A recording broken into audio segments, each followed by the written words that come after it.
Hi friends, welcome to my video. ഇന്ന് നമ്മൾ radiology ഡിപ്പാർട്ട്മെൻറ്റിനെ കുറിച്ചാണ് ഡിസ്കസ് ചെയ്യാൻ പോകുന്നത്. റേഡിയോളജി ഡിപ്പാർട്ട്മെൻറ്റിൻ്റെ രണ്ട് വിങ്സ് ആണ്, the department of radio diagnosis and the department of radio therapy. Radio diagnosis രോഗനിർണയവുമായിട്ട് അസോസിയേറ്റ് ചെയ്തേക്കുന്ന ഡിപ്പാർട്ട്മെൻറ്റാണ്. റേഡിയോ തെറാപ്പി എന്ന് പറയുന്നത് ക്യാൻസർ ട്രീറ്റ്മെൻറ്റ് അല്ലെങ്കിൽ ക്യാൻസർ രോഗത്തിൻ്റെ ട്രീറ്റ്മെൻറ്റുമായിട്ട് അസോസിയേറ്റഡ് ആയിട്ടുള്ള ഡിപ്പാർട്ട്മെൻറ്റാണ് റേഡിയോ തെറാപ്പി. അപ്പോൾ റേഡിയോ ഡയഗ്നോസിസിൽ നമ്മൾ ഇമേജസ് എടുത്ത് ആ ഇമേജസിനെ ഒരു റേഡിയോളജിയിൽ സ്പെഷ്യലൈസ്ഡ് ആയിട്ടുള്ള ഡോക്ടർ, അതായത് റേഡിയോളജിസ്റ്റ്, ആ ഇമേജിനെ നോക്കി രോഗനിർണയം നടത്തുന്നു. ഇപ്പോൾ റേഡിയോ ഡയഗ്നോസിസിൽ നമുക്ക് പല മൊഡാലിറ്റീസ് ഉണ്ട്. റേഡിയോ ഡയഗ്നോസിസിലെ ഡിഫറെൻറ്റ് മൊഡാലിറ്റീസ് ആണ് x-ray, CT, ultrasonography, MRI, fluoroscopy, nuclear medicine, interventional radiology.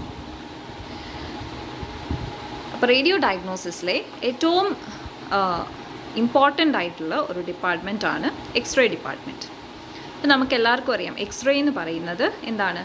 നമ്മുടെ ബോൺസിനെ കാണാനായിട്ട് അല്ലെങ്കിൽ ബോൺസിൻ്റെ ഡീറ്റെയിൽസ് സ്റ്റഡി ചെയ്യാനായിട്ട് ഉപയോഗിക്കുന്ന ഒരു മൊഡാലിറ്റിയാണ്.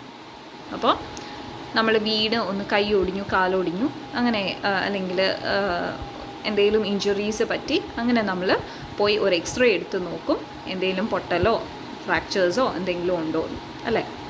അപ്പോൾ എക്സ്റേ ഡിപ്പാർട്ട്മെൻറ്റ് വളരെ ഇമ്പോർട്ടൻ്റ് ആയിട്ടുള്ള ഡിപ്പാർട്ട്മെൻറ്റാണ്.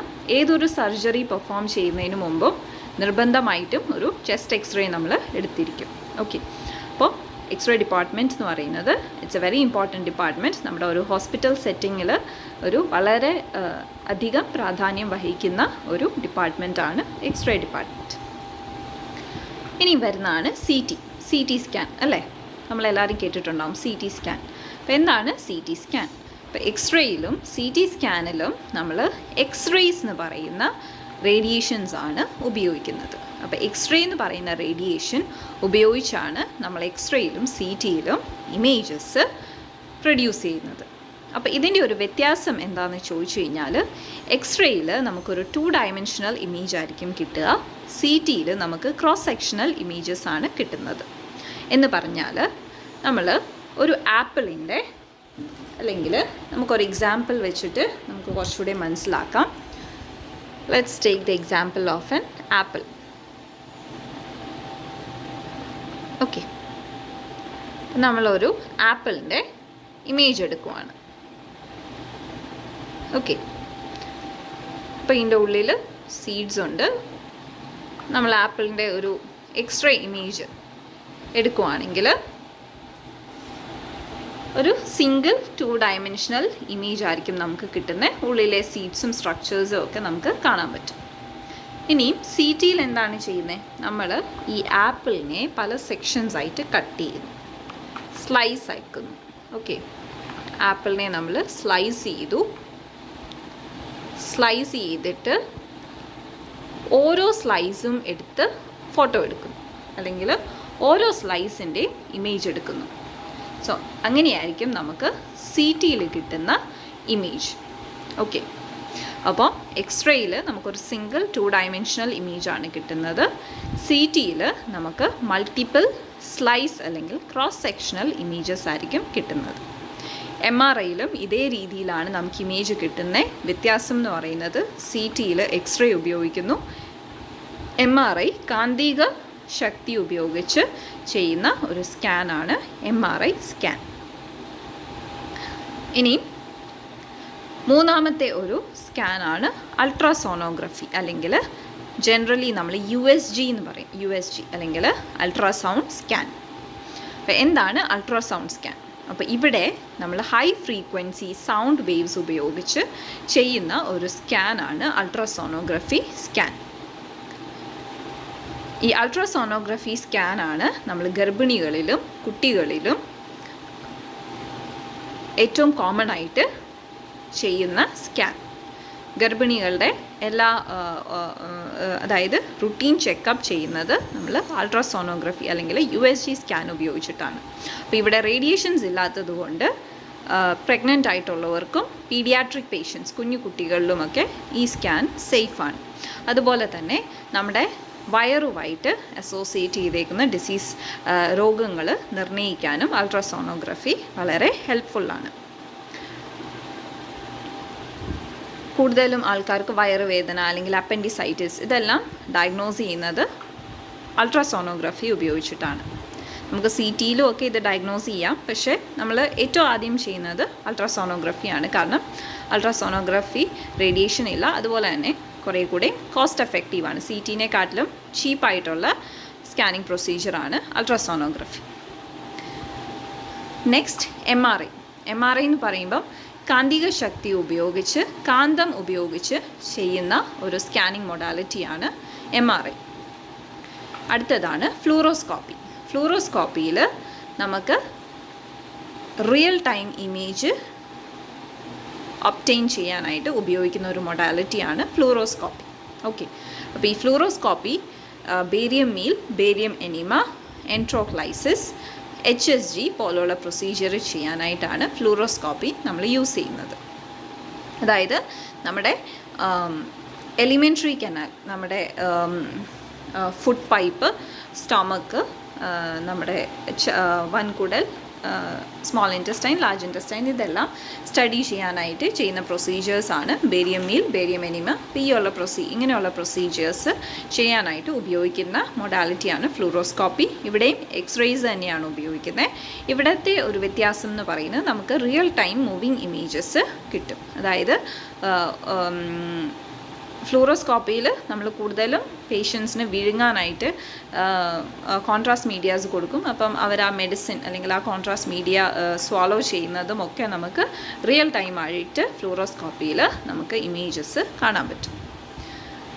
അതുപോലെ HSG, female reproductive system study ചെയ്യാനായിട്ട് ഉപയോഗിക്കുന്ന പ്രൊസീജിയറാണ് HSG. അപ്പോൾ HSGയിലും കാത്തീറ്ററൈസേഷൻ ചെയ്യാനും കോൺട്രാസ്റ്റ് ഇഞ്ചെക്റ്റ് ചെയ്യാനും ഒക്കെ ഫ്ലൂറോസ്കോപ്പി ഗൈഡൻസിലാണ് HSG പ്രൊസീജിയറും ചെയ്യുന്നത്. ഇനിയും സിയാം കൂടുതലും ഓർത്തോപെഡിക് സർജറീസിൽ, കാത്ത് ലാബിൽ ആൻജിയോപ്ലാസ്റ്റി, ആൻജിയോഗ്രാം പോലുള്ള പ്രൊസീജിയേഴ്സ് ചെയ്യാനൊക്കെ ഉപയോഗിക്കുന്ന ഒരു മൊഡാലിറ്റിയാണ് സിയാം. ഇവിടെയും നമുക്ക് റിയൽ ടൈം ഇമേജസ് ആണ് കിട്ടുന്നത്. ഇനി ന്യൂക്ലിയർ മെഡിസിൻ എന്ന് പറയുന്നത് റേഡിയോ ഡയഗ്നോസിസിൻ്റെ കുറച്ചുകൂടെയും അഡ്വാൻസ്ഡ് ആയിട്ടുള്ള ഒരു ഡിപ്പാർട്ട്മെൻറ്റാണ് ന്യൂക്ലിയർ മെഡിസിൻ. ഇവിടെ ഉപയോഗിക്കുന്ന 2 ഡിവൈസസ് ആണ് പെറ്റ് സ്കാനറും ഗാമ ക്യാമറ. പെറ്റ് എന്ന് പറയുമ്പോൾ പോസിട്രോൺ എമിഷൻ ടോമോഗ്രഫി, അതുപോലെ ഗാമ ക്യാമറ. ഈ 2 ഡിവൈസസ് ഉപയോഗിച്ചിട്ടാണ് ന്യൂക്ലിയർ മെഡിസിൻ പ്രൊസീജിയേഴ്സ് ചെയ്യുന്നത്. അപ്പോൾ ന്യൂക്ലിയർ മെഡിസിനിൽ ഒരു റേഡിയോ ന്യൂക്ലൈഡ് പേഷ്യൻ്റെ ബോഡിയിലേക്ക് ഇൻട്രാവീനസ്ലി, അതായത് വെയിനിലൂടെ ഇഞ്ചെക്റ്റ് ചെയ്തിട്ട് നമ്മൾ ബോഡി പാർട്സ് അല്ലെങ്കിൽ ഏത് പാർട്ടാണോ സ്റ്റഡി ചെയ്യേണ്ടത് അത് നമ്മൾ സ്റ്റഡി ചെയ്യുന്നു. അപ്പോൾ ഈ റേഡിയോ ന്യൂക്ലൈഡ്സിൻ്റെ ട്രേസസ് നോക്കിയിട്ടാണ് ന്യൂക്ലിയർ മെഡിസിനിൽ സ്കാൻസ് പെർഫോം ചെയ്യുന്നത്. ഓരോ ഓർഗൻസും എങ്ങനെയാണ് ഈ റേഡിയോ ന്യൂക്ലൈഡ് അബ്സോർബ് ചെയ്യുന്നത്, അതിനെ ട്രാക്ക് ചെയ്തുകൊണ്ടാണ് ന്യൂക്ലിയർ മെഡിസിൻ സ്കാൻസ് പെർഫോം ചെയ്യുന്നത്. അടുത്ത ഒരു മൊഡാലിറ്റിയാണ് ഇൻ്റർവെൻഷണൽ റേഡിയോളജി. ഇൻ്റർവെൻഷണൽ റേഡിയോളജി എന്ന് പറയുമ്പോൾ ചെറിയ സർജിക്കൽ പ്രൊസീജിയേഴ്സാണ് ഇൻ്റർവെൻഷണൽ റേഡിയോളജി. ഇപ്പോൾ ആൻജിയോഗ്രഫി, ആൻജിയോപ്ലാസ്റ്റി പോലുള്ള പ്രൊസീജിയേഴ്സ് ഫ്ലൂറോസ്കോപ്പി അല്ലെങ്കിൽ സിയാമിൻ്റെ ഹെൽപ്പ് കൊണ്ട് ചെയ്യുന്ന ഒരു ഡിപ്പാർട്ട്മെൻറ്റാണ് ഇൻ്റർവെൻഷണൽ റേഡിയോളജി. ഇനി റേഡിയോതെറാപ്പി ഡിപ്പാർട്ട്മെൻറ്റ്. അപ്പം നമുക്കറിയാം ക്യാൻസർ ട്രീറ്റ്മെൻറ്റിൻ്റെ ഏറ്റവും അല്ലെങ്കിൽ കോമൺ ആയിട്ടുള്ള 3 ട്രീറ്റ്മെൻറ്റ് മൊഡാലിറ്റീസാണ് സർജറി, കീമോതെറാപ്പി, റേഡിയോതെറാപ്പി. അപ്പോൾ റേഡിയോതെറാപ്പിയിൽ നമ്മളൊരു ട്യൂമർ സെൽസ് അല്ലെങ്കിൽ ക്യാൻസറസ് ടിഷ്യൂവിനെ റേഡിയേഷൻ ഉപയോഗിച്ച് കരിയിച്ച് കളയുന്ന ഒരു മെത്തേഡാണ് റേഡിയോതെറാപ്പിയിൽ നമ്മൾ ഉപയോഗിക്കുന്നത്. ഇതിനകത്ത് ഏറ്റവും കോമൺ ആയിട്ട് ഉപയോഗിക്കുന്ന മെഷീൻസാണ് ലീനിയർ ആക്സിലറേറ്റർ, കൊബാൾട്ട് 60, സീസിയം 137. അപ്പോൾ റേഡിയോ ഡയഗ്നോസിസിനെ വെച്ച് നോക്കുമ്പം കൂടുതൽ റേഡിയേഷൻ അല്ലെങ്കിൽ റേഡിയോ ഡയഗ്നോസിസിനെ വെച്ച് നോക്കുമ്പം റേഡിയേഷൻ്റെ അളവ് ഏറ്റവും കൂടുതൽ യൂസ് ചെയ്യുന്നത് റേഡിയോ തെറാപ്പിയിലാണ്. റേഡിയോ ഡയഗ്നോസിസിൽ കുറഞ്ഞ എനർജിയിലുള്ള റേഡിയേഷനാണ് ഉപയോഗിക്കുന്നത്. റേഡിയോ തെറാപ്പിയിൽ കൂടുതൽ എനർജിയുള്ള റേഡിയേഷനാണ് ഉപയോഗിക്കുന്നത്. റേഡിയോ ഡയഗ്നോസിസിൽ നമ്മൾ രോഗനിർണയത്തിന് ആവശ്യമുള്ള റേഡിയേഷനാണ് ഉപയോഗിക്കുന്നത്. മറിച്ച് റേഡിയോ തെറാപ്പിയിൽ ഒരു ട്യൂമർ സെല്ലിനെ കരിയിച്ച് കളയാനായിട്ട് വേണ്ടുന്ന റേഡിയേഷനാണ് ഉപയോഗിക്കുന്നത്. അപ്പോൾ റേഡിയോ ഡയഗ്നോസിസിൽ X ray, CT, fluoroscopy, nuclear medicine, interventional radiology ഈ എല്ലാ മൊഡാലിറ്റീസിലും നമ്മൾ അയോണൈസിങ് റേഡിയേഷൻസ് യൂസ് ചെയ്യുന്നുണ്ട്. പക്ഷേ അൾട്രാസോണോഗ്രഫി ആൻഡ് MRIയിൽ നമ്മൾ അയോണൈസിങ് റേഡിയേഷൻസ് യൂസ് ചെയ്യുന്നില്ല. അപ്പം അൾട്രാസോണോഗ്രഫി എന്ന് പറയുന്നത് പീഡിയാട്രിക് പേഷ്യൻസിനും അതുപോലെ തന്നെ പ്രഗ്നൻറ്റ് ലേഡീസിലും ഒക്കെ വളരെ സേഫായിട്ട് ചെയ്യാൻ പറ്റുന്ന ഒരു സ്കാനിങ് പ്രൊസീജിയറാണ് അൾട്രാസോണോഗ്രഫി. MRI ഓൾസോ നമ്മൾ പ്രഗ്നൻറ്റ് ലേഡീസിൽ പെർഫോം ചെയ്യാറുണ്ട്. പക്ഷേ ഇറ്റ്സ് നോട്ട് അല്ലെങ്കിൽ ഇതൊരു റുട്ടീൻ ചെക്കപ്പിൽ വരുന്ന പ്രൊസീജിയർ അല്ല MRI. ഓക്കെ, അൾട്രാസോണോഗ്രഫിയിൽ ഇപ്പോൾ ചില ഡീറ്റെയിൽസ് അല്ലെങ്കിൽ ചില സംശയങ്ങൾ വരുവാണെങ്കിൽ we can do an MRI. പക്ഷേ ഫസ്റ്റ് ട്രൈമസ്റ്റർ കഴിഞ്ഞിട്ടാണ് MRI നമ്മൾ പ്രഗ്നൻറ്റ് ലേഡീസിൽ പെർഫോം ചെയ്യുന്നത്. Okay, during first trimester generally we do not perform an MRI scan because നമ്മളിവിടെ ചേഞ്ചിങ് മാഗ്നറ്റിക് ഫീൽഡ്സ് യൂസ് ചെയ്യുന്നുണ്ട്. അതായത് ടൈം വേറിങ്, സമയത്തിനനുസരിച്ച് മാറുന്ന മാഗ്നറ്റിക് കാന്തിക വലയം നമ്മൾ MRIയിൽ യൂസ് ചെയ്യുന്നത് കൊണ്ട് ഫസ്റ്റ് ട്രൈമസ്റ്റർ കഴിഞ്ഞിട്ടാണ് പ്രഗ്നൻറ്റ് ലേഡീസിൽ MRI ചെയ്യുന്നത്, ഫീറ്റൽ MRI ചെയ്യുന്നത്. അത് ഇറ്റ്സ് നോട്ട്, ഞാൻ ഒന്നുകൂടെ പറയുകയാണ്, MRI in pregnant ladies is not, അതൊരു റുട്ടീൻ ചെക്കപ്പിന് ഉപയോഗിക്കുന്ന പ്രൊസീജിയർ അല്ല. എന്തെങ്കിലും ഡീറ്റെയിൽസ് അൾട്രാസോണോഗ്രഫിയിൽ കിട്ടുന്നില്ല അല്ലെങ്കിൽ എന്തെങ്കിലും ഡൗട്ട്സ് ഉണ്ടെന്നുണ്ടെങ്കിൽ മാത്രം V perform an MRI scan. So ഇത്രയാണ് നമ്മുടെ റേഡിയോളജി ഡിപ്പാർട്ട്മെൻറ്റ്. ഇനി നമ്മൾ എക്സ്റേ, CT അല്ലെങ്കിൽ ഓരോ മൊഡാലിറ്റിയും അതിൻ്റെ ഇക്വിപ്മെൻറ്റ്സും ഡീറ്റെയിൽ ആയിട്ട് പഠിക്കും. സോ ഈ ഒരു വീഡിയോ നിങ്ങൾക്ക് യൂസ്ഫുൾ ആയിട്ട് തോന്നിയിട്ടുണ്ടെങ്കിൽ സബ്സ്ക്രൈബ് ചെയ്യുക. Thank you. Have A nice day.